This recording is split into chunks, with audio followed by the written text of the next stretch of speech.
જૂના રતનપર ગામના પાટિયા પાસે બોલેરો અને ટુ વ્હીલર બાઇક વચ્ચે સર્જાયો ભયંકર અકસ્માત। કોડિયાક રોડ જૂના રતનપર ગામના પાટિયા પાસે બોલેરો અને ટુ વ્હીલર બાઇક વચ્ચે સર્જાયો ભયંકર અકસ્માત।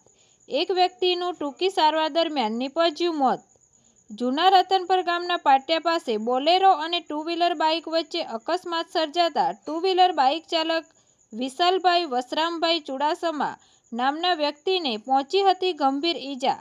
ઈજાગ્રસ્ત યુવકને તાત્કાલિક 108 મારફતે ભાવનગર સર્ટી હોસ્પિટલ ખાતે ખસેડવામાં આવ્યો હતો। ઈજાગ્રસ્ત યુવકનું ટૂંકી સારવાર દરમિયાન નીપજ્યું મોત। તંત્રી મહેબૂબ રફાઈ સાથે રિપોર્ટર કિશન સોલંકી, તપસ્વી ગુજરાત ન્યૂઝ, ઘોઘા।